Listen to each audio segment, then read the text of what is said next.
La rubrique Le Grand Entretien, je sur ce plateau, Madame Isabelle Kolkol-Loua. Bonjour Madame. Bonjour. Vous allez bien? Oui. En forme? En super forme. En super forme. Acadie FM. Oui. Avec mon café. En tout cas, oui, avec votre café du matin. Simakan, s'il te plaît, il faut bien zoomer le café là. En tout cas, derrière la baie vitrée. Attendez, je vais... Voilà. Elle va faire genre. J'ai brandé le café. En tout cas, merci d'être là. C'est moi qui vous dis merci. Oui. Alors, on va partager cette rubrique en 3 parties. D'accord. Il y a déjà votre parcours. Je sais qu'il est tellement brillant qu'on va en parler de fond en comble. Je ne fais pas Atalakou dans le vide. Hein. Je sais de quoi je parle. D'accord. Et ensuite, il y a le confessionnal pour des petites questions. Moi, je dirais des petites questions à vous. C'est bon? Et la phase finale, la phase de conseil, comment vous avez fait? On y va? Go. Écoutez. Madame Isabelle Kolkol-Loua est une cinéaste, productrice et chef d'entreprise engagée dans la valorisation de la culture guinéenne. Ses œuvres sont marquées par une dimension sociale et éducative. Elle joue un rôle central dans l'émergence du cinéma national. Origine et formation, née à Zérékoré, elle a grandi à Conakry et obtient donc un bac avant de se former en scénario et réalisation à l'Institut supérieur des arts de Guinée, Isaac Adubreka. Carrière cofondatrice et directrice de la société de production PEPS, créée en 2018, active dans la communication audiovisuelle, la production des films et la formation d'acteurs. Ses principaux films, on n'en a pas tout cité, mais on va dire Dewe, sorti en 2019, moyen métrage de 40 minutes sur la migration irrégulière, aborde la thématique à travers l'histoire d'un jeune poussé par la mer à partir, mais choisit de rester pour créer une entreprise locale. Récompensé par le prix Moussa Kemoko Diakité de la meilleure réalisation cinéma en 2019, projeté à Conakry dans les festivals, notamment dans le cadre du Festival international du film sur la migration.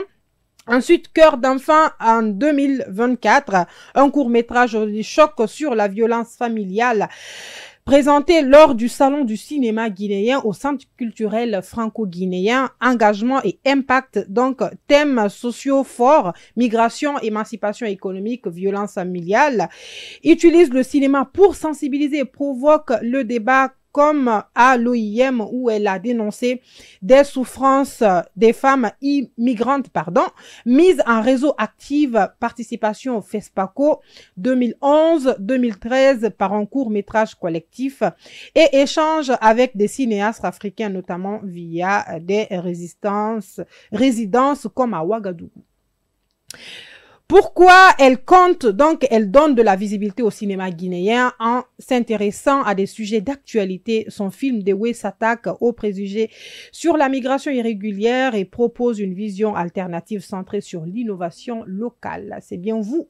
C'est bien moi. En tout cas, vous avez un parcours éminent. Merci beaucoup. Oui. Il y a un film qu'on a raté. Pas raté, sauté. Oui, sauté. Ça arrive, l'oubli, c'est normal. Oui. Et c'est quoi le film? Après Dewe, j'ai fait le film Nelé, qui est également un court-métrage de 30 minutes sur les violences basées sur le genre. Et tous sont corollaires, quoi. Voilà. Donc, vous avez cité Cœur d'enfant aussi, qui est la dernière œuvre réalisée. Et actuellement, nous sommes en train de produire un long métrage qui s'intitule La colère des ancêtres. Oh! Il est captivant déjà avec le titre. Oui. Oui. Oui, c'est un grand film. C'est un grand film. De combien d'heures? Bon, c'est un long métrage, donc nous dirons environ 90 minutes. D'accord. Voilà. Donc, tu sais, hein, au début d'une production, on ne doit pas se laisser freiner par, par un chronomètre, un chronogramme, machin. Donc, une fois que les travaux seront terminés et tout, nous allons maintenant estimer le temps exact du film. C'est ça. Parce qu'après, il y a de l'inspiration qui peut venir. Tac, on fait ça directement.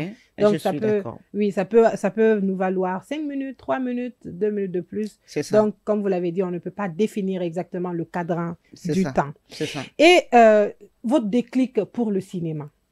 Bon. Ouais. vous avez lu beaucoup de choses sur moi, donc vous avez peut-être dû le voir dans ma biographie sur Wikipédia, que en réalité, au début, ce n'était pas ce que je voulais faire. D'accord. C'est pas ce que je voulais faire. J'ai toujours été beaucoup plus attirée par le micro. Le micro. Voilà. Être journaliste. Oui, d'accord. J'ai toujours été très attirée par le micro. Même quand j'étais enfant, j'aimais genre commenter les petits, nos petits matchs qu'on appelle petits champs, parce que j'étais un peu plus très garçon. J'aimais jouer au football avec les garçons, mes petits voisins. Je jouais aussi avec mes petites copines, mais c'était plus avec les garçons. Oui, il m'arrive quand même, je me souviens que j'aimais parfois faire comme les présentateurs de matchs à la télé. Et ça nous amusait de faire ça. Et c'était pas anodin parce que c'est quelque chose que j'avais à moi. J'ai toujours aimé le micro.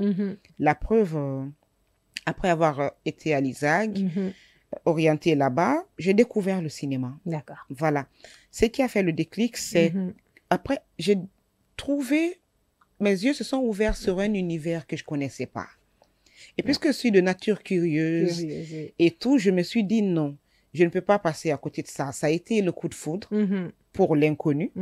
Voilà, c'était le coup de foudre. Et puis, j'ai compris que derrière tout ce que je fais, j'ai toujours adoré les films, regarder les films.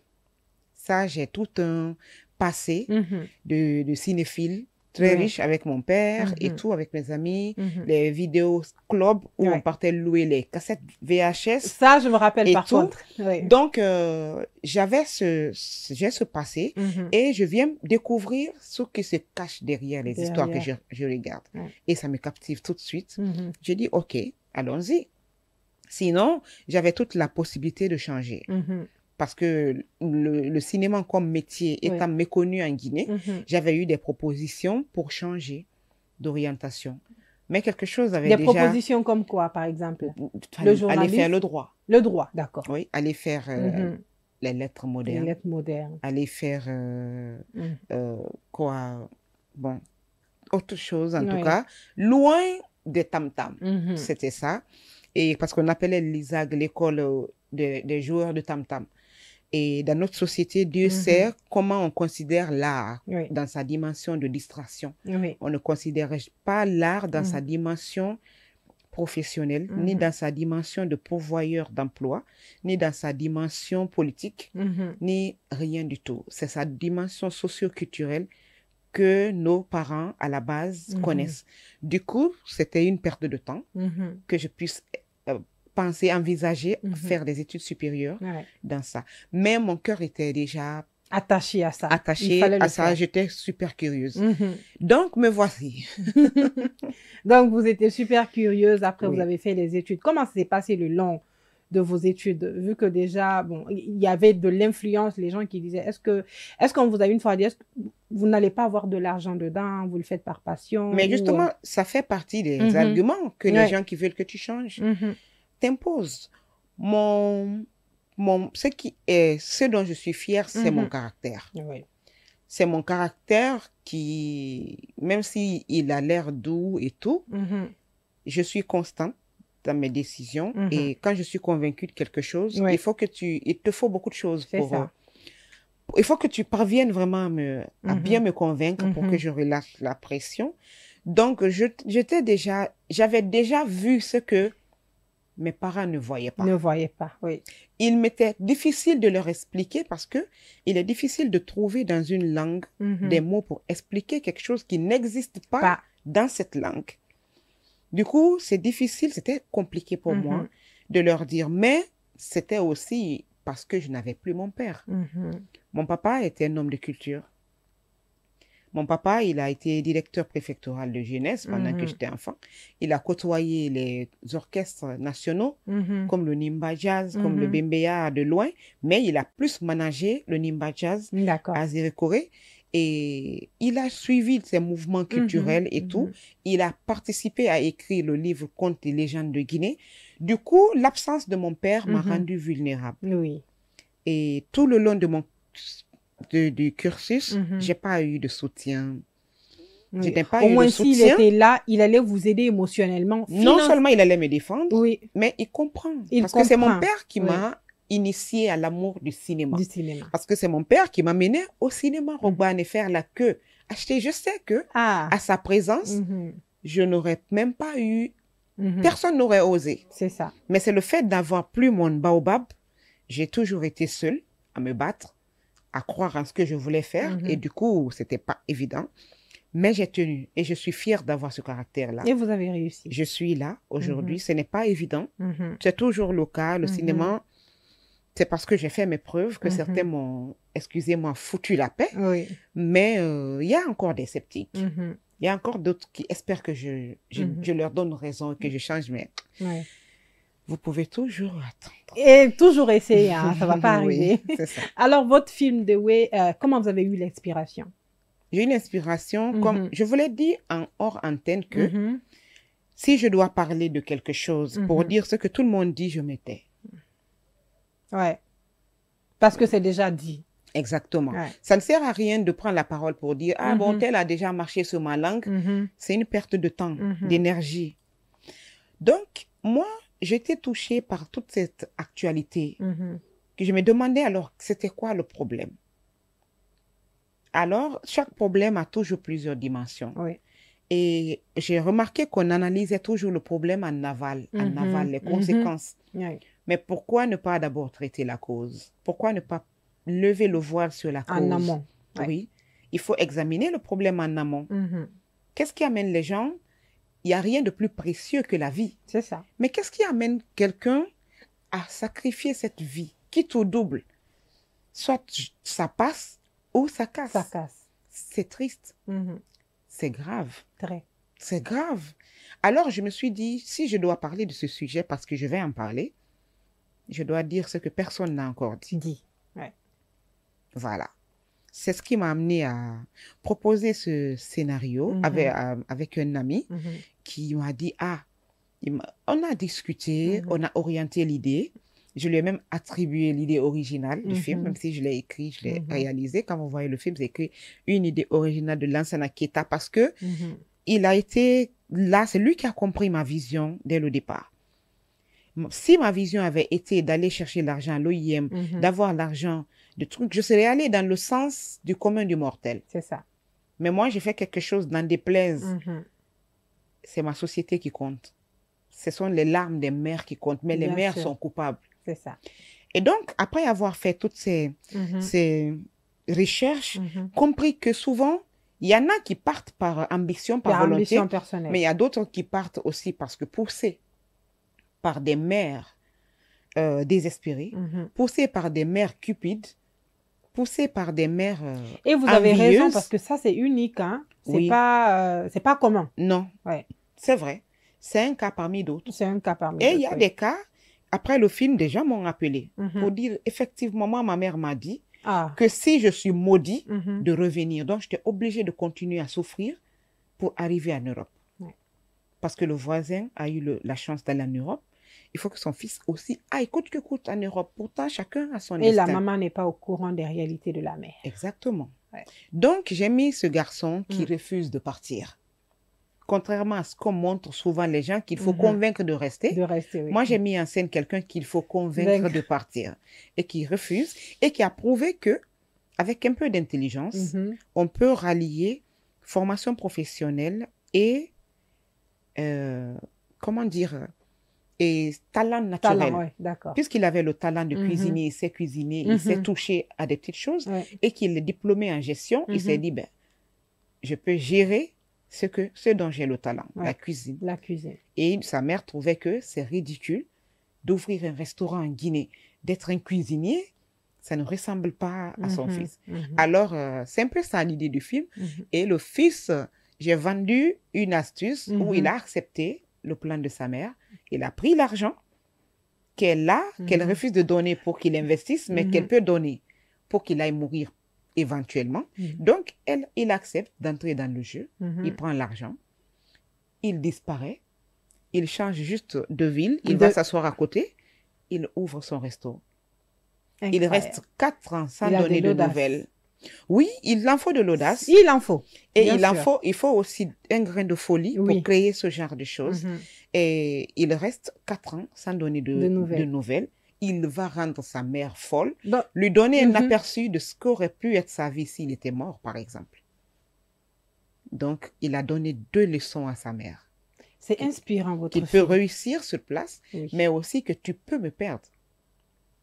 Si j'allais. Si je partais, tu pouvais me perdre. Si aujourd'hui tu te lamentes pour 4 ans et si tu m'avais perdu pour toujours. Voilà. Donc, c'est ça, The Way. Et il a réussi. Et oui, évidemment, il a réussi. Le happy end, on aime bien Le ça. happy end, c'est la va de soi.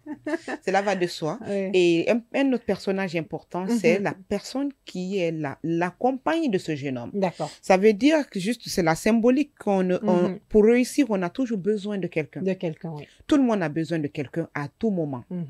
Personne ne s'auto-suffit. Non, du tout. Voilà. On a besoin de quelqu'un pour quelque chose. Donc, c'était ça, la symbolique de la présence. Le film, il n'y a que 4 personnages. Mais et pourquoi The Way? Le chemin, j'ai choisi... Vous voulez demander pourquoi c'est en anglais? Non, oui. Pourquoi c'est en anglais? Pourquoi ce choix? Pourquoi le choix de ce titre? Oui. The Way, parce que déjà, je suis née dans un pays francophone, mais je crois que j'ai une âme anglaise quand même. Oui, bien sûr. J'aime l'anglais, premièrement, mais ce n'est pas la raison. C'est un choix que j'ai le droit de choisir ce que je veux, mais j'aurais pu le faire en sousou, en maniké, peu importe, une autre langue. Une langue, c'est une langue. Toutes les langues se valent, mais la langue dans laquelle je pouvais dire 2 choses en une expression, c'était l'anglais. The way signifie le chemin. Ça signifie également la manière. Ouais. Voilà. Donc, Malik c'est le nom du personnage, a montré le chemin et a montré une manière de faire. C'est ça. Une autre manière de faire. Je voulais dire les deux, mais si je lisais en français la manière, ça n'avait pas de peps. C'est ça. Comme mon nom. Et après moi, quand j'entends The Way, je veux directement, et parce que le titre, il est captivant. Oui, vous voyez moi, je veux directement le lire, je veux directement écouter, voir le film. Oui. Il est captivant en tout cas. Exactement. Donc, il y a tout ça, le charme du titre. Déjà, le charme du titre et le fait qu'il cumule les 2 sens. Les 2 sens ont été suffisants pour me convaincre que j'ai raison de le faire en anglais. Bien sûr, et vous avez super raison. Moi, merci. En tout cas, il est captivant le titre. Merci. Et avec la deuxième sortie, c'était quoi? Rappelez-moi le nom. Nelé. Nelé, oui. Justement. Nelé, c'est juste c'est le titre d'un film, mais c'est un prénom. C'est un prénom de chez moi. Un prénom, un sobriquet qu'on donne aux fillettes qui sont jolies et souvent comme jolies, quoi. C'est pourquoi le Nelé, je l'entends souvent dans les musiques. Oui, Nelé, oui, tout ça. Voilà, Nelé, ça signifie c'est joli. C'est joli. Mais aussi, on le donne comme sobriquet aux fillettes qui sont jolies. On appelle leur maman Nelé Né. La mère de Jolie, la mère de Nelé. Donc, en fait, j'ai donné ce prénom à la protagoniste du film, qui est une petite fille qui a été adoptée par un couple qui n'a pas d'enfant. D'accord. Bon, le monsieur a des enfants, mais la dame n'a pas d'enfant. Sa femme en seconde noce n'a pas d'enfant. D'accord. Mais c'est un homme, un tyran, un dictateur, qui épouse un homme très violent, et dans le langage, et dans le psychique, et économiquement, et physiquement. La violence dans toute sa dimension. Ouais. Et on adopte une fille qui est déjà traumatisée par la disparition tragique de ses parents. Et il se trouve que cette fille vient dans cette famille traumatisée, qui ne parle pas, et qui, dans cette ambiance de violence, commence à avoir des souvenirs du massacre de ses parents. Et se rend compte à travers ses souvenirs que l'homme qu'il a adopté, c'est lui effectivement qui a massacré ses parents. Incroyable. Voilà. Donc, c'est un film... Et est-ce que l'homme se rend compte que c'est l'enfant de... Oui, il finit par s'en rendre compte. Comment? Parce que c'est un corps habillé à la base. J'ai choisi d'habiller cet homme, de mettre cet homme dans cette posture, parce que c'est le pouvoir suprême. Ouais. C'est les gens contre qui un civil peut rien du tout. Peut rien, c'est ça. Voilà, c'est pas parce que ils le font, mais c'est la symbolique du pouvoir suprême. Suprême, oui. Et donc, lorsque le pouvoir suprême est face à la vulnérabilité d'un enfant déjà brisé, c'est grave, c'est délicat. Donc, si ce pouvoir-là, c'est le pouvoir d'aider, c'est le pouvoir de guérir, c'est le pouvoir aussi de briser. Ouais. Voilà, c'est le pouvoir absolu. C'est pourquoi j'ai choisi la symbolique d'un homme habillé. OK? Donc, vous pouvez me rappeler, c'était quoi votre question? Oui, s'il a su que oui. Parce que dans ça, il est méfiant, parce qu'il vit dans un univers, l'univers de la politique et du tout, qui le rend méfiant. Du coup, il demande à ce qu'on fasse une enquête pour savoir d'où vient cet enfant. Parce que les orphelinats ont cette politique de confidentialité qui ne leur oblige pas à vous dire... Exactement. À vous dire forcément qui sont les parents de l'enfant ou d'où vient l'enfant. Voilà, donc lui, il ne se contente pas simplement du fait que sa femme a eu un coup de foudre pour cet enfant parce que sa femme était sur la liste d'attente et tout. Donc, quand l'enfant est venu, elle ne voulait pas d'un bébé, elle voulait d'une amie, quelqu'un avec qui elle peut parler, elle se sent seule. Donc, on lui donne une fillette. Donc, lui, il mène l'enquête. Et quand il découvre que cette fillette est la fille du monsieur de la famille, elle est rescapée de la famille que lui, il a massacrée des années plus tôt, il donne l'ordre d'éliminer la fille. Sans penser à sa femme. Sans penser que, c'est en fait, cette pauvre âme, elle n'a rien demandé, quoi. Exact. Mais son bras droit, à qui il demande, qui a toujours participé à ces exactions, a au moins un cœur qui a été touché par cette fille au fur et à mesure. Sans savoir qui était la fille, mais son cœur était touché. Et il va décider de désobéir. Encore un homme habillé qui désobéit aux ordres. Parce de son que, chef suprême. Voilà. Tu peux désobéir à un ordre. Oui, il a désobéi à cet ordre pour des bonnes raisons. Pour les raisons humanitaires. A primé. Et ça a failli lui coûter la vie. Parce que n'est pas à un niveau de grade qui le veut. Pour être là-bas, il faut être futé. Donc, le monsieur, il détecte en son homme de main qu'il ne veut une pas. sensibilité. Même si celui-là accepte d'exécuter devant lui, il anticipe qu'il ne va pas le faire. Donc, il les prend au dépourvu. Et bon, mais tout est bien qui finit bien. Le jeune homme finit par sauver la fille et sa mère. Voilà. Donc, je vous invite à voir ce film aussi. On va voir ce film, hein, parce que les deux déjà, Dewe et Nele, franchement, c'est captivant. Oui, et quand même, Nele, il a été diffusé sur Hollywood TV. C'est l'un des films les plus demandés. C'est l'un des films les plus demandés par les spectateurs qui veulent chaque fois qu'on le remette. Mais bon, on ne peut pas être toujours en train de... C'est bon pour moi, ça flatte mon ego de créatrice et ça flatte aussi mon ego de femme engagée. Mais bon, il y a d'autres œuvres qui demandent à être vues. On ne peut pas être toujours sur la même œuvre tout le temps. C'est ça. C'est ça. Alors, Cœur d'enfant, sorti en 2024. Yes, en avril 2024. Et dans le même ordre d'idée des violences, mais cette fois-ci, Cœur d'enfant, peut-être une autre dimension des violences conjugales. Ça traite l'impact des violences sur les enfants. C'est un film qui met en scène des enfants. Une famille qui a 2 enfants et un garçon et une fille. Le garçon, il se croit le tout-puissant, à l'exemple de son père. Il ne débarrasse pas quand il mange. C'est sa sœur qui doit le servir. C'est sa sœur qui doit débarrasser. Et quand il rentre et qu'il salisse le sol, c'est à sa sœur de nettoyer. Parce que c'est à sa sœur que leur mère demande de nettoyer. Lui, on ne le met jamais face à ses responsabilités. Alors, on est en train de fabriquer exactement quelqu'un qui sera demain comme son père, qui va fabriquer quelqu'un d'autre qui sera comme son père. Malgré toutes les campagnes, les milliards qu'on pourra dépenser dans les campagnes de sensibilisation, le problème n'est pas résolu à la source parce qu'on continue à fabriquer des machos. Vous comprenez? Voilà, on fabrique des machos. Alors je me suis dit, allons parler à travers la bouche des enfants. C'est comme ça que ces 2 enfants sont là, l'un là comme ça et l'autre ici. Et l'autre là. Et la fillette, elle est à l'exemple de sa mère, qui fait tout sans se plaindre, qui est piétinée, elle ne se plaint pas. Elle souffre, elle pleure en silence, mais elle ne réagit pas. Et finalement, cette petite va revenir de l'école, elle est tellement partagée entre les corvées, pendant que son frère a fini, il regarde tranquillement la télé, qu'elle va craquer. Elle va craquer, aller pleurer dehors. Encore une fois, une amie une petite fille, amie à elle, va venir la chercher pour aller jouer. Comme pour dire, on a toujours besoin de quelqu'un. De quelqu'un dans la vie, vous l'avez dit. Et c'est important aussi d'être attentif au regard des autres, au regard de nos amis, parce que toutes les tristesses ne s'expriment pas. Mais quand tu n'es pas attentif au regard de l'autre, que tu te contentes de ce qu'il dit, de te dire ça va, si tu ne regardes pas dans ses yeux, tu ne peux pas savoir que ça ne va pas. Donc cette fillette qui sort, qui ne demande même pas à son ami, qui vient juste tendre la main et l'amène jouer. Et le frère vient encore s'imposer, demander à ce qu'ils jouent ensemble. Ils vont accepter.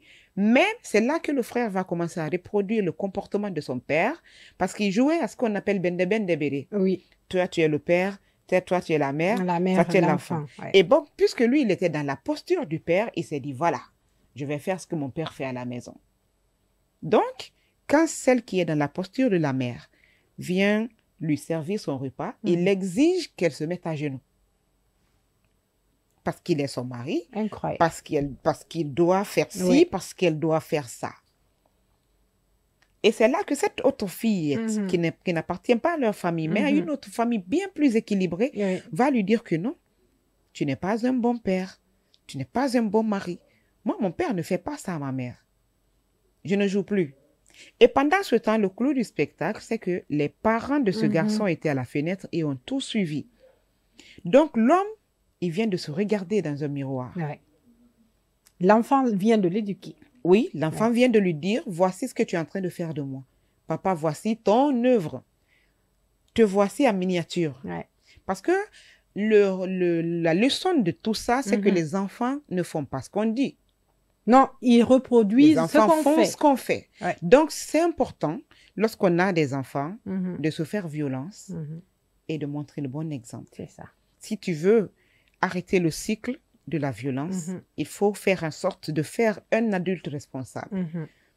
C'est tout. Et on disait d'ailleurs qu'il y a des études qui ont montré que quand tu dis à un enfant, fais ça, l'enfant ne fait pas. Non. Fais-le d'abord. Quand l'enfant te voit faire, il va reproduire. C'est ça. C'est cela. Donc, c'est un peu ça, l'univers de Cœur d'enfant. Et ce titre m'est venu comme ça. Dewe, Nélé, Cœur d'enfant. Ouais. Enfin, d'où vous tirez vos inspirations? De mon Comment engagement, vous êtes inspiré? De mon engagement. Oui. Du fait que j'observe la société d'une autre manière. Je ne fais pas partie du courant. Oui. Je ne fais pas partie du courant. Si je faisais partie du courant, après tout ça, je serais certainement tellement célèbre parce que j'aurais vendu certaines choses, j'aurais cédé à certaines choses, mais je suis ce que je suis. Mon regard ne change pas. J'ai un regard critique, j'ai un regard qui propose des solutions. J'ai un regard engagé, j'ai un regard d'amour vis-à-vis de ma société. J'aime l'Afrique et je sais que l'espoir est permis. Je ne dis même pas encore, parce que le encore intervient lorsque on est vers la queue. Mais l'espoir est permis. L'Afrique est le berceau de l'humanité, le berceau de toutes les valeurs. Même si aujourd'hui, on est très loin de ce qu'on fut. Mais je pense qu'on peut revenir par la force de l'image. Parce qu'une image vaut 1000 mots. Les sociétés qui ont compris l'image et son pouvoir l'ont utilisée. Qui n'a pas envie d'aller aux États-Unis? Ah bon, moi, si c'est pour me promener, bien sûr. Exact, oui. C'est de ça que je parle. Parce que vous pensez que c'est le plus bel endroit. Oui. Alors qu'il y a des endroits 1000 fois plus magnifiques. Il faut juste mettre les pieds aux États-Unis pour voir la misère de près. Parce que ça existe. Voilà, je n'invente pas. Non, vous n'inventez pas, hein, ça existe. Voilà. J'ai vu, il faut mettre les pieds. J'ai vu des gens qui mettent de l'eau dans les bidons, comme ici, à New York. On ne me l'a pas dit, j'ai vu, j'étais juste, waouh, qu'est-ce que c'est que ça? C'est quoi la différence? Donc, en fait, c'est un peu ça. On nous a montré que, par exemple, l'Américain, lui seul, Rambo, qui ne connaît pas un village taïwanais ou thaïlandais, peut se lever tout seul, prendre ses armes, aller libérer 10 prisonniers au milieu de toute une armée de cette contrée qui vaut rien. Rien. Et lui seul a le droit de son côté. Lui seul a la raison. Les autres ont tort. Mais c'est le cinéma. Et une fois que ce genre d'idée rentre dans la tête, ça façonne une société qui dit que ouais, l'Amérique est puissante. Les Américains sont très forts. La puissance du cinéma. C'est la puissance de l'image. Aujourd'hui, si on te donne une bourse pour aller vivre gratuitement en Russie, tu vas douter. Ouais. Parce qu'on t'a vendu cette image de la Russie C'est depuis chaud, longtemps. Et puis, alors que non. Alors que non. Et il y a de la vie partout, il y a du beau partout. Partout. Voilà, si on te dit d'aller en Thaïlande, tu vas dire il y a la misère là-bas et tout. Parce qu'on t'a vendu ça. Donc, pourquoi est-ce qu'on ne profiterait pas du cinéma pour vendre notre pays en bien? Et pour que quand on clique République de Guinée, qu'on voit les belles images, qu'on voit la beauté attractive et qu'on ne voit pas les ordures seulement, qu'on ne voit parce que ça existe partout. Ça existe partout, les ordures, c'est partout. Mais tout le monde montre ce qui est beau. Le beau côté des choses. Exactement. Mais donc, c'est pour ça, quand j'observe, même quand je fais le film La colère des ancêtres, j'ai pris un recul, beaucoup de recul, pour pouvoir écrire ce film. Et lorsqu'il sortira, on sera certainement ici pour en parler. Ok. Oui, ça, en tout cas, on aura ce privilège. Hein. Et ça sort quand ou Non, on est encore en chantier. En chantier, d'accord. En tout cas, on a hâte que ça sorte parce que La colère des ancêtres, c'est un titre captivant aussi. Mais oui, bien sûr. Le titre, c'est la façade. C'est la façade, justement. Voilà, elle doit communiquer. Quelles sont les difficultés que vous rencontrez quand vous travaillez? Bon, les difficultés premières qu'on voudrait peut-être m'entendre dire, c'est financière. Parce que bon, c'est normal, ça existe dans toute entreprise, les difficultés financières, mais le cas du cinéma est particulier par sa méconnaissance. Le fait que le cinéma soit méconnu dans sa dimension économique rend compliqué le flux financier dans ce secteur. Dans d'autres pays, non loin ici, par exemple au Sénégal, on voit des entrepreneurs qui courent après les productions pour pouvoir placer leurs produits. Oui. Pour pouvoir placer ne serait-ce qu'un nom. C'est ça, c'est le produit, peu importe maintenant la qualité et le type de produit. Mais en Guinée, c'est plutôt l'inverse qui se produit. Et lorsque tu pars vers eux, c'est comme s'ils ne voient pas.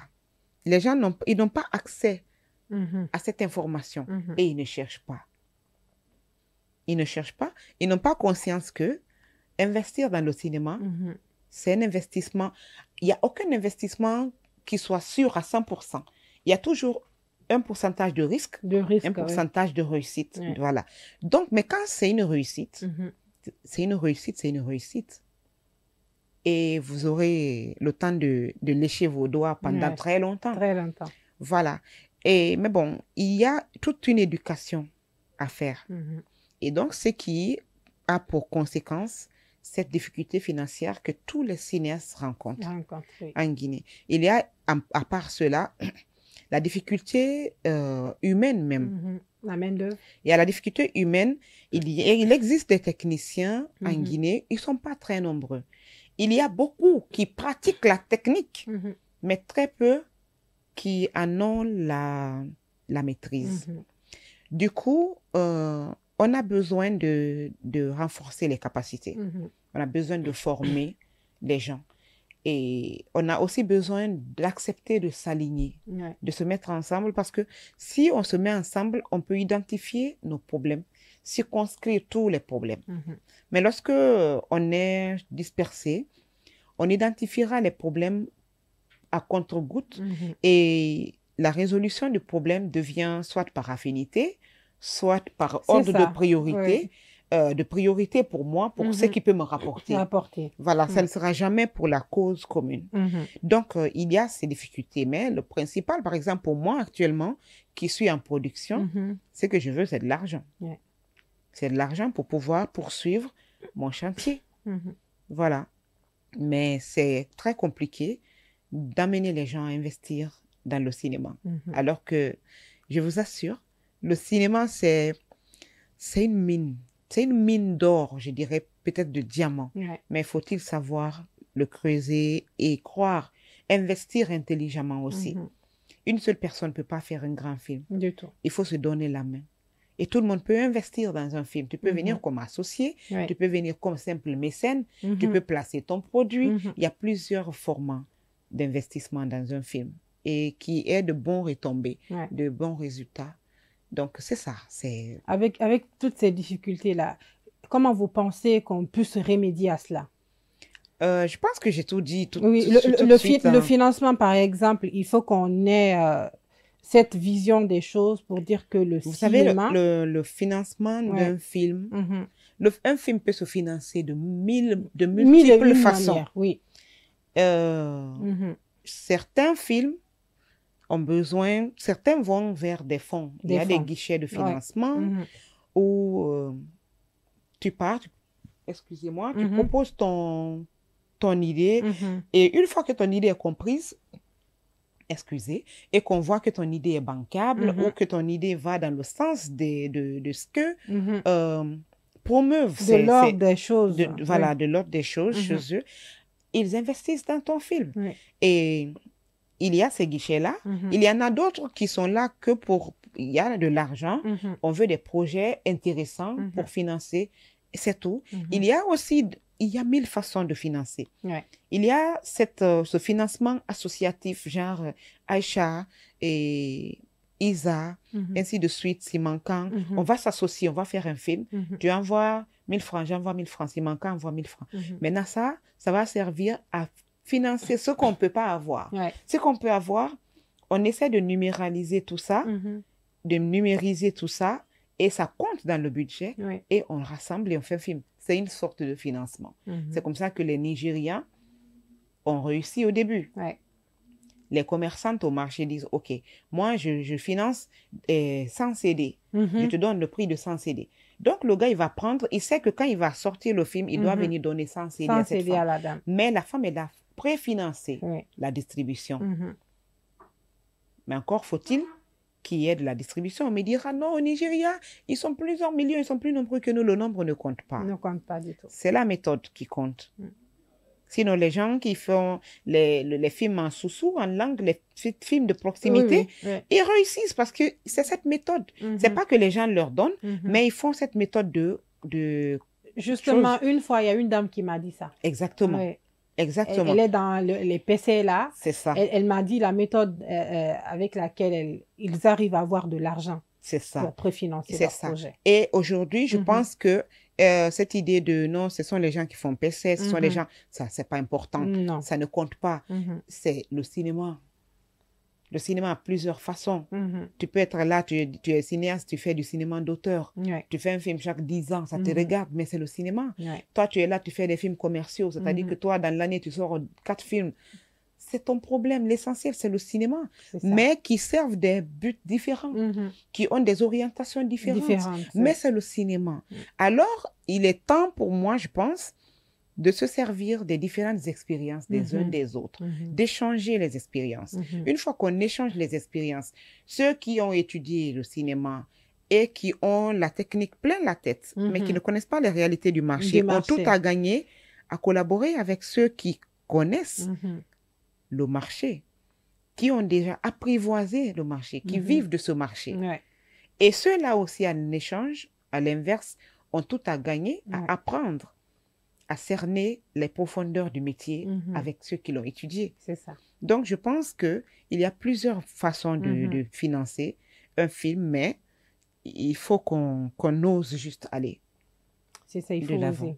Les gens n'ont pas compris. Comme je dis, au Nigeria, il y a déjà une politique chez les anglophones. Quand un enfant est déjà à l'école, c'est one leg to school, the other leg to the business, in the business. Donc, un pied à l'école, l'autre pied dans l'entrepreneuriat. Du coup, l'entrepreneuriat devient quelque chose qui va de soi. Tu vois un enfant tout de suite, il te dit, ouais, je suis à l'école, mais je vends des pièces détachées. Je vends ci, je fais ça. Ils savent, ils ont le flair du business. Donc, c'est pas étonnant qu'une maman au marché sache que, si je commande 100 CD à 1000 francs, moi, je pourrais vendre les CD à 1500, j'aurais un bénéfice. Donc, c'est comme ça. Et quand c'est comme ça, le réalisateur qui le fait, il n'a pas de problème de financement. Il va faire un film, il vient, le temps que vous finissiez de vendre, il a gagné quelque chose, il va encore faire un autre film. C'est comme ça que le marché se remplit parce que les consommateurs ne sont jamais satisfaits. Non. Chaque matin, on a besoin de nouveaux contenus. Donc, le marché est assez grand. Il y a de la place pour tout le monde. 10 milliards de cinéastes ne suffiront pas à satisfaire l'envie de consommer des cinéphiles. Non. Du coup, à plus forte raison, nous, on n'est même pas nombreux ici. On n'a même pas à se faire la guerre pour ça. Non. Il suffit juste de structurer, que chacun sache quoi faire. Et on peut se comprendre et aider à remédier. Parce que même quand on demande à l'État de nous donner un fonds, c'est bien. Mais lorsque le fonds sera là, ça ne suffit pas. Un fonds peut te donner une partie. Ouais, c'est rare qu'un fonds te donne tout. Un fonds va te donner une partie. Mais il faut qu'il y ait d'autres modèles de financement qui t'aident à combler. Et puis c'est déjà, c'est même encourageant, quoi. Exactement. C'est encourageant de voir qu'il y a plusieurs mains. Voilà, c'est ça. Mais quand tu es gourmand, que tu veux être toi seul le maître suprême d'une œuvre, ça va pas marcher. C'est bon tant que tout va bien pour toi. Tant que tout va bien financièrement. Voilà, c'est bon tant que tout va bien pour toi. Mais pour les gens avertis, tu n'es pas en bonne posture. Ouais. Voilà.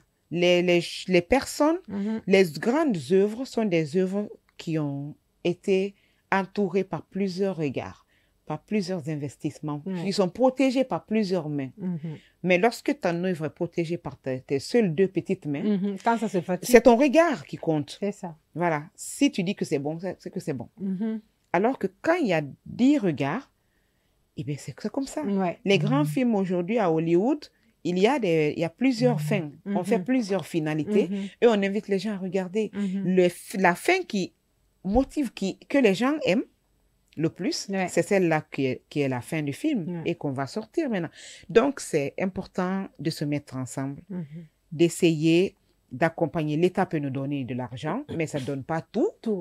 Et j'invite à l'occasion toutes ces personnes qui peuvent. Vous avez tellement de l'argent. Donnez. Il faut donner en tout cas. Il y a des mécènes. Donnez. Le cinéma, c'est un vivier économique. Le cinéma, c'est un moteur. Ça aide déjà à passer le message, à conduire une culture. Oui, mais non. Un pays. En plus de ça, le cinéma, c'est un outil économique puissant. Très puissant. Parce que vous voyez seulement le film qui joue, mais est-ce que vous savez tous les corps de métier qui sont intervenus dans la création de cette histoire? Il y a d'abord ces métiers intrinsèques, combien de création d'emplois que ça fait. Il y a les métiers annexes, ok, la coiffure et tout. Il y a les métiers connexes. Oui. Ok, quand on a besoin de décors particuliers, les menuisiers qui interviennent pour construire. Un menuisier de nature, il se dit, ah non, moi, j'ai rien à voir avec l'art. Mais s'il faut venir construire, celui qui a conçu le décor, c'est l'artiste. Mais la main-d'œuvre technique, pratique, il faut un menuisier. C'est ça. Il faut un maçon. Il faut un soudeur. Il faut un chauffeur. Il faut un chauffeur. Oui, il faut un cuisinier. Il faut la sécurité. C'est ça. Il faut comprendre que le cinéma, une seule œuvre, c'est une source pour plusieurs pères de famille, pour plusieurs mères de famille. OK?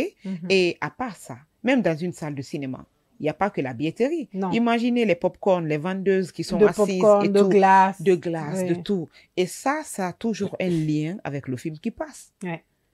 Donc, le monde du cinéma est tellement vaste. Il y a tellement à dire économiquement que si on reste dans cette thématique-là, on va prendre toute l'émission pour en parler. Non, mais franchement, on ne va même pas en finir. Exactement. C'est ça. Vous permettez que je sirote bien un peu sûr, de mon café avec votre Kadi café FM. avec Kadi FM. Donc, c'est pourquoi on demande à chaque fois à nos invités café ou thé. Café. Donc, alors, qu'est-ce que vous aimez dans ce que vous faites? Quand vous sortez un film, quelle est la fierté qui vous anime? C'est fort, hein? C'est très fort. Oh, oui. Lorsque je sens que mon message est passé. Et que, par exemple, dans le cas de The Way, à ce jour, au début, je comptais les gens qui m'appelaient ou qui m'écrivaient pour dire, Madame, votre film a changé ma vie. Madame, votre film m'a aidé à ouvrir les yeux. Madame, grâce à votre film. Au début, je comptais. Mais j'ai cessé de compter quand on a commencé à arriver vers 100 personnes, 200 personnes. J'ai arrêté de compter. Mais alors, c'est cela ma récompense. De savoir que oui, j'ai apporté un plus à la vie de quelqu'un. C'est si gratifiant. Tellement. C'est tellement fort comme sentiment. C'est satisfaisant. En fait, je comprends que je n'ai pas vécu en vain sur cette terre. Voilà. J'ai impacté. Et j'ai impacté. Je sais que je suis un porte-flambeau. Je suis un leader né pour penser pour les gens. Ouais. Je suis un penseur, un meneur. Du coup, si je peux penser pour les gens, exprimer cette pensée pour les personnes qui n'ont pas la possibilité de s'exprimer, ça, c'est que je suis à ma place. Et c'est très gratifiant. Je suis fière lorsque les gens regardent et qu'ils disent oui, vraiment, madame, l'argent ne compte pas là. Vous vous rendez compte que l'argent, c'est un autre niveau. C'est un autre... Mais c'est spirituel, c'est difficile à expliquer.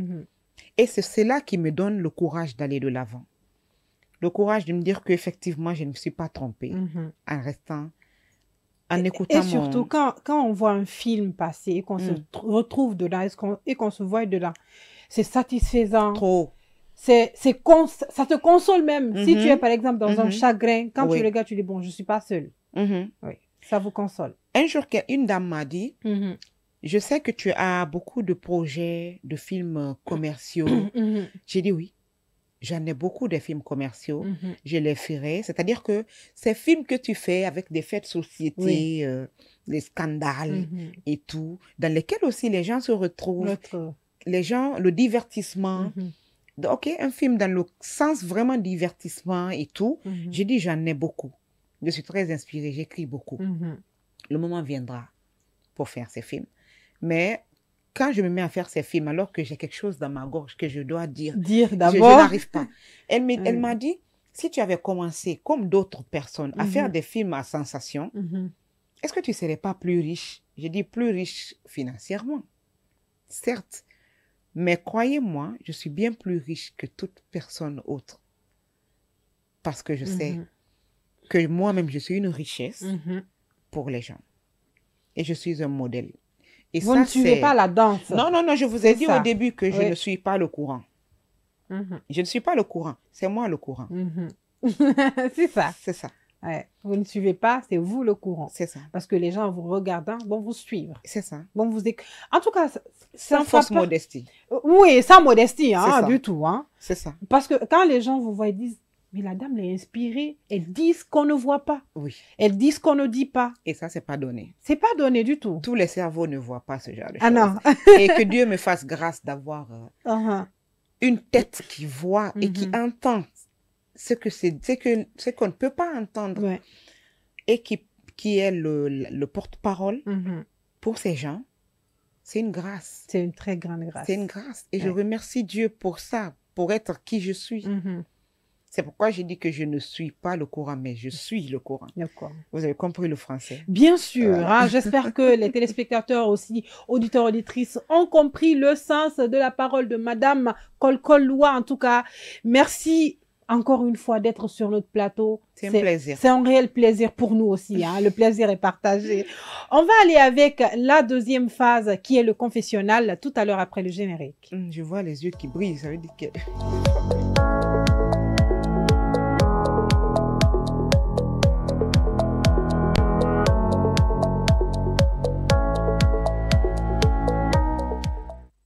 Nous sommes donc dans le confessionnal pour des questions particulières. À mon hôte du jour, Madame Kolkol, qui vous êtes dans la vraie vie? Dans quel sens? Bon, quand je parle de la vraie vie, c'est bien votre vraie vie. Hein. Vous êtes cinéaste quand même. Oui. Qui vous êtes à la maison? À la maison, je suis une maman. Oui.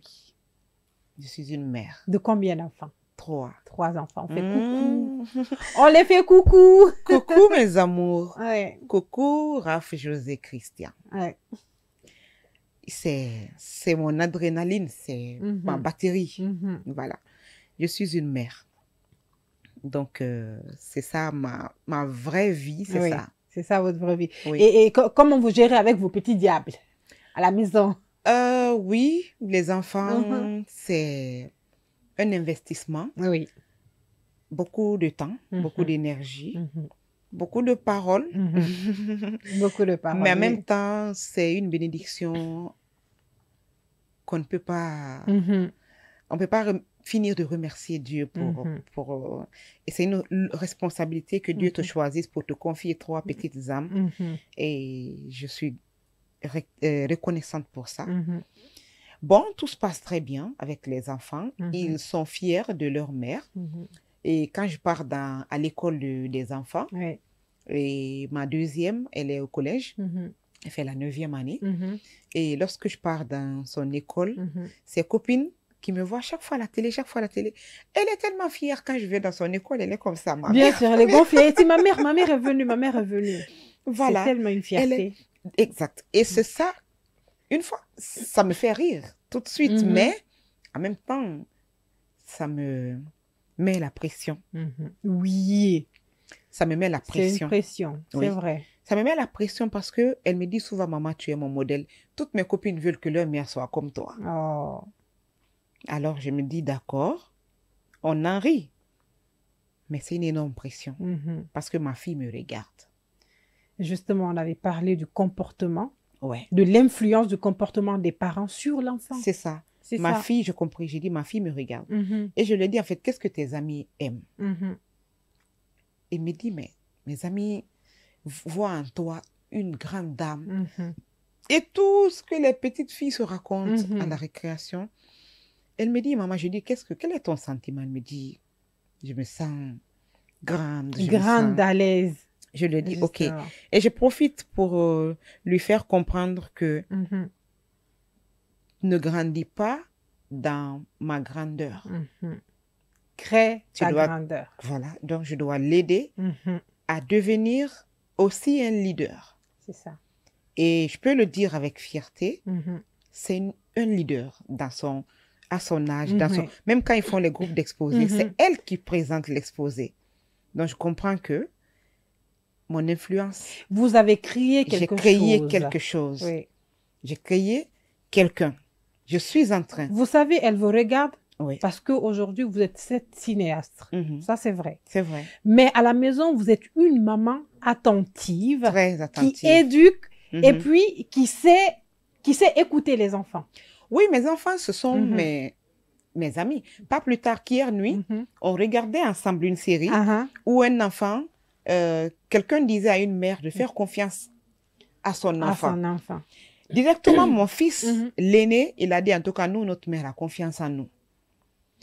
Et ce qui fait que le fait qu'ils savent qu'il y a cette relation de confiance, même quand je ne suis pas là et que je leur interdis, par exemple, de regarder la télé, mon absence pas la télé. ne les conditionne pas à regarder la télé. Ils ne regardent pas la télé. Parce que maman a dit de ne pas regarder la télé. Et vous savez, quand ces enfants-là ont un problème, la première personne, c'est moi. C'est vous. Oui. Automatiquement. Parce que vous avez créé cette connexion avec les enfants. C'est important avec les parents. C'est très important. Ça, c'est un conseil, c'est un message. Et parfois, je fais semblant de me tromper dans certaines choses pour qu'ils se moquent de moi. Parce que je ne veux pas que mes enfants me voient comme une perfection. Comme quelqu'un qui se trompe jamais.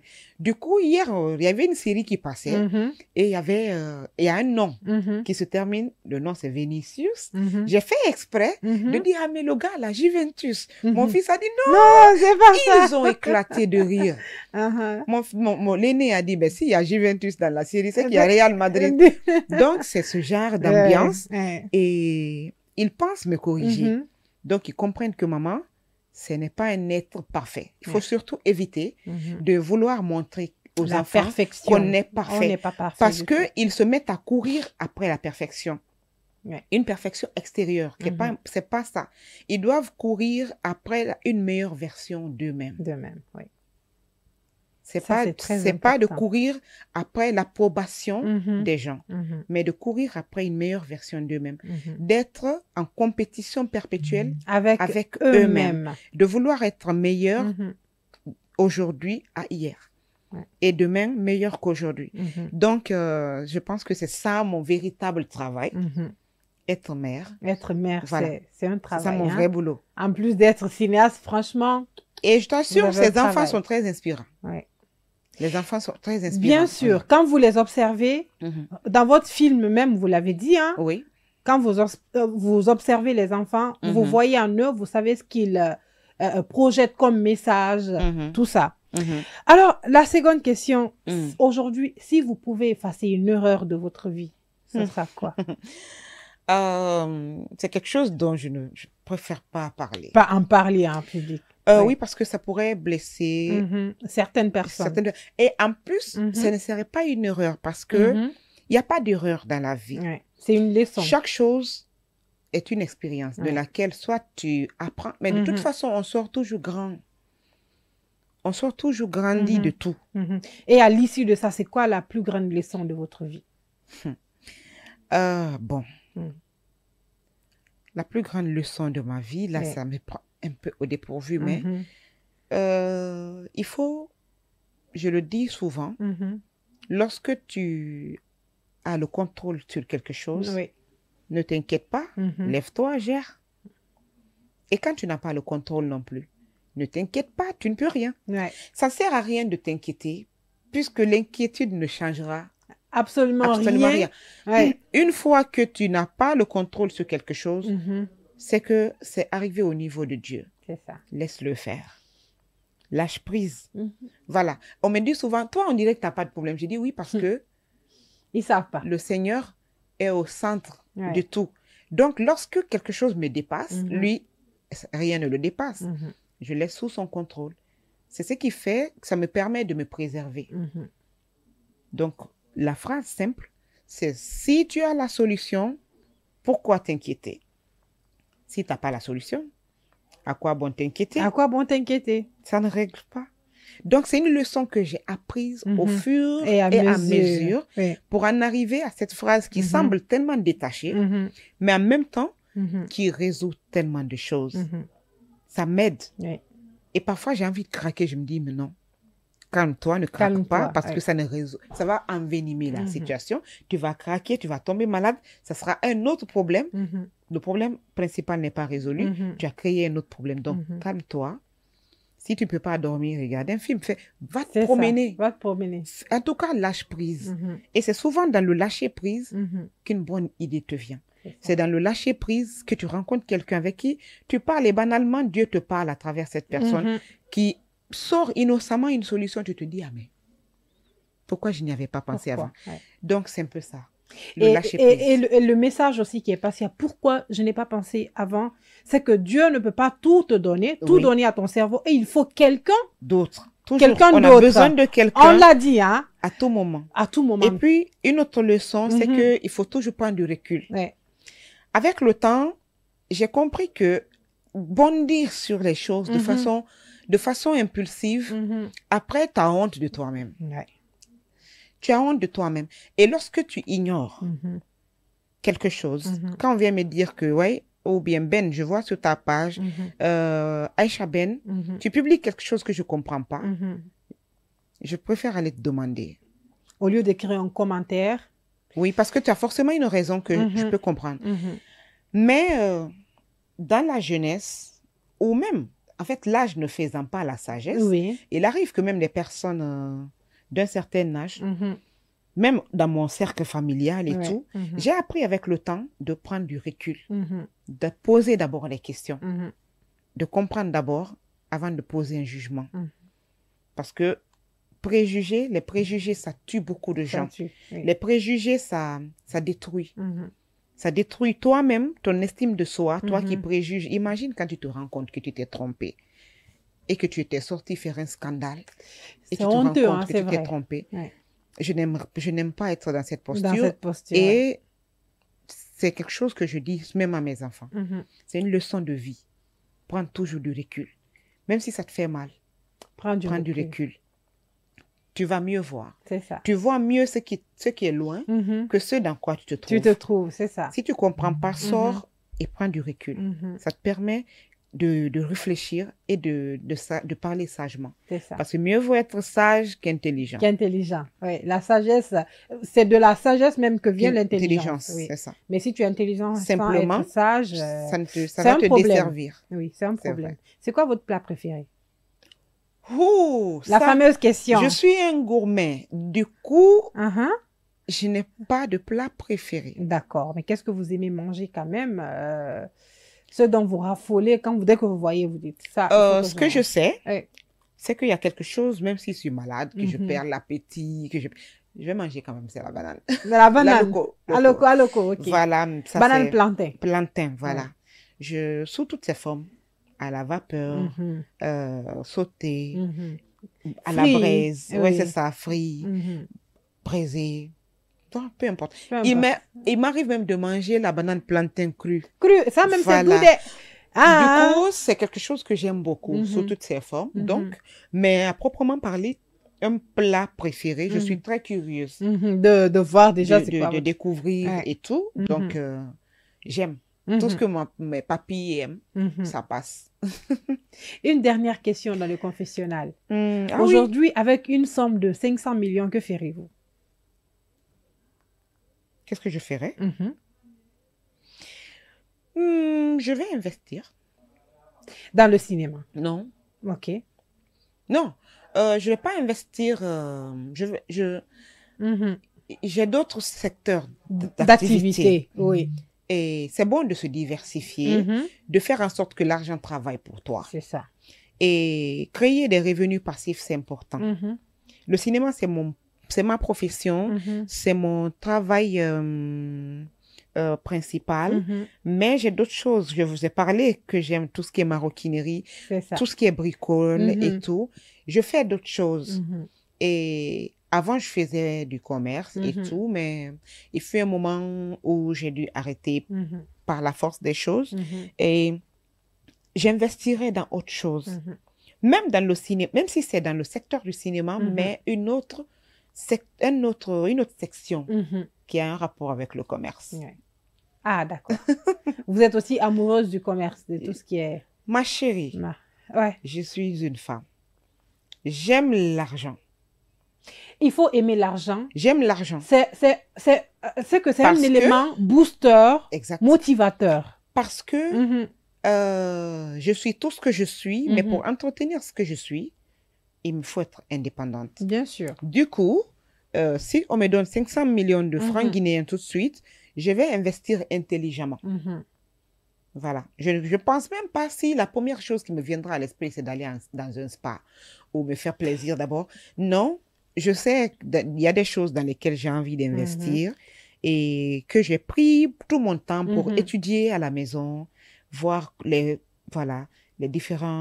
risques, et ainsi de suite. Donc, si aujourd'hui j'ai ce montant, je sais dans quoi investir intelligemment. C'est ça. Et j'ai des formations aussi en vue qui n'ont rien à voir avec le cinéma parce que j'aime beaucoup tout ce qui est agro-business. D'accord. J'aime planter. J'avais un potager quand j'étais enfant.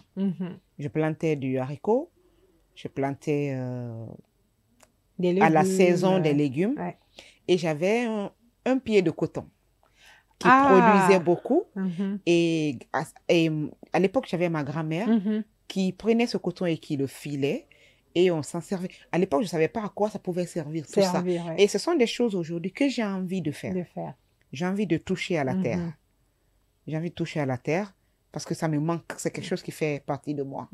Et puis, pourquoi pas faire un peu d'élevage? Pourquoi pas? Pourquoi pas? En tout cas, tout ce qui vient, et on sait qu'on est doué dedans parce que vous l'avez fait quand vous étiez enfant quand même. Donc, pourquoi pas le faire? Oui, c'est ça. C'est vrai. Donc, regardez la caméra et dites à tous nos téléspectateurs, auditeurs, auditrices, si vous avez été sincère avec nous dans ce confessionnal. Mais oui. Très sincère. J'ai été sincère avec vous, avec Aïcha, avec Simanka. Avec toute l'équipe de Kadi FM, derrière la baie vitrée, Simanka, Zainab. Oui, Zainab, c'est vrai.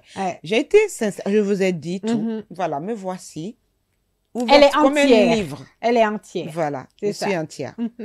La dernière phrase, c'est tout à l'heure après le générique.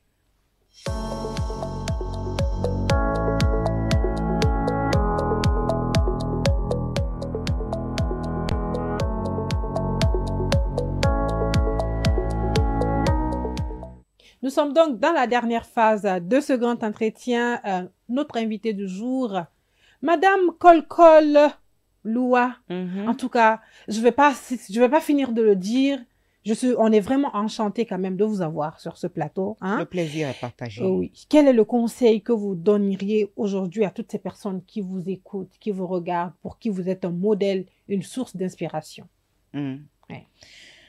Un seul conseil ou plusieurs conseils? Un seul, plusieurs, en tout cas, un conseil fort. Oui. Je pense qu'il est important de croire en soi. Il faut croire en soi. Ouais. Et vous avez compris que je parle beaucoup de mon père. Mon père disait que il ne faut pas s'arrêter parce que les gens ont dit que là-bas, ça ne marche pas. Il faut aller toi aussi échouer. Échouer, voir. Avoir ta propre expérience ta propre opinion des faits. Il ne faut pas préjuger les situations. Il ne faut pas préjuger les situations ni les gens. Parce qu'on me dira du mal de Aïcha, on dira qu'elle est prétentieuse, elle est comme si. Mais si je n'ai pas côtoyé Aïcha, dire qu'elle est prétentieuse serait péché contre Aïcha parce que je n'en sais rien du tout. C'est la même chose. Il ne faut pas préjuger les situations. Il faut comprendre, prendre du recul, comprendre la situation afin de pouvoir poser un bon diagnostic et puis apporter quelque chose si on a besoin de toi. Et puis, il faut croire en soi.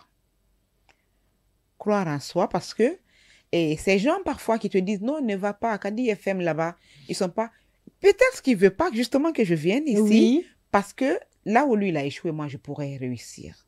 Souvent, il y a des gens qui donnent l'impression de vous aimer, de bien vous conseiller, mais c'est parce qu'ils ne veulent pas que vous les dépassiez. C'est ça. Tant que vous êtes au même niveau, à prendre le même café tous les matins, tout va bien. Tout va bien. Mais quand vous décidez de vous surpasser, armez-vous de courage. Parce que c'est pas évident. C'est une guerre intérieure qui ne dit pas son nom, mais qui existe.